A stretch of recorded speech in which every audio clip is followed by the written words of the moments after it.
Welcome on my channel dietitian Deepa. आज मैं आपको बताऊंगी कि बदलते मौसम में भी आप अपने बच्चे का इम्यून सिस्टम कैसे बूस्ट रख सकते हैं, कैसे स्ट्रॉन्ग बना सकते हैं, उन्हें कम से कम बीमारी हो, ऐसा कैसे हो सकता है।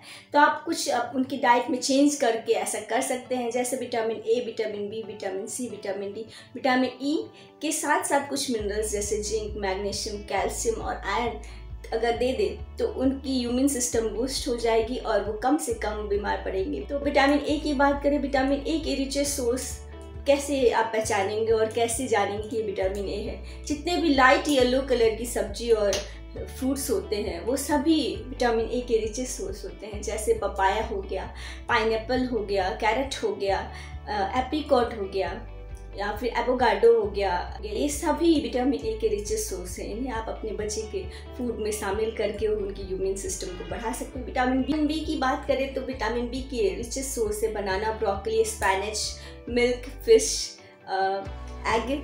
ये सारे विटामिन बी के रिचेस्ट सोर्स हैं। इन्हें आप अपने बच्चे की डाइट में शामिल करके उनकी इम्यून सिस्टम को बूस्ट कर सकते हैं। विटामिन सी की बात करें तो विटामिन सी के रिचेस्ट सोर्स जैसे आंवला हो गया, कीवी हो गया, स्ट्रॉबेरी हो गया, वो हो गया, स्पैनिच हो गया, टोमेटो हो गया, ये सभी विटामिन सी के रिचेस्ट सोर्स हैं। आप अपने बच्चे की डाइट में से शामिल करके उनकी इम्यून सिस्टम को बूस्ट कर सकते हैं। और विटामिन डी की बात करें तो विटामिन डी का सबसे अच्छा स्रोत सूरज को माना जाता है, यानी सनलाइट।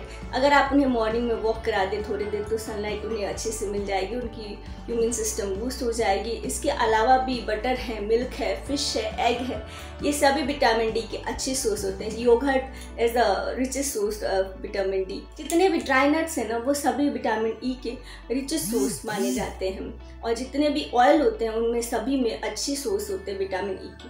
तो अगर आप अपने बच्चे की डाइट में आमंड्स, कैश्यू, वॉलनट ये सभी रोस्ट करके दें तो उनकी इम्यून सिस्टम भी स्ट्रॉन्ग हो जाएगी, वो इजीली ले पाएंगे।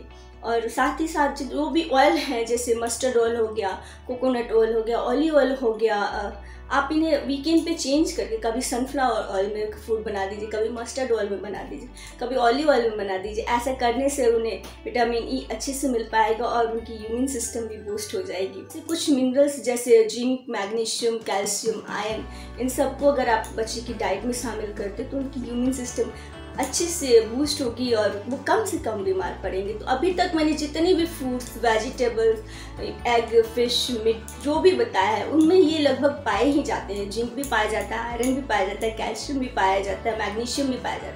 तो अगर आप अपने बच्चे को ये सभी चीज़ देते हैं तो आपका बच्चा कम से कम बीमार पड़ेगा और हेल्दी रहेगा। अगर अपने बच्चे की डाइट से रिलेटेड आपको कोई डाउट है या फिर आप कोई डेफिशिएंसी से रिलेटेड और कुछ पूछना चाहते हैं तो बिल्कुल पूछ सकते हैं। हमारा कॉन्टैक्ट नंबर है 8882846778 और हमारी आईडी, एफबी आईडी और इंस्टा आईडी मैंने डिस्क्रिप्शन में डाल रखी है, आप वहाँ से जाके देख सकते हैं और हमें कॉन्टैक्ट कर सकते हैं। आज का वीडियो आपको कैसा लगा कमेंट करके ज़रूर बताइएगा। अगर अच्छा लगा तो शेयर कीजिएगा, लाइक कीजिएगा और प्लीज़ मेरे चैनल को सब्सक्राइब कीजिएगा। Thank you to watching my video.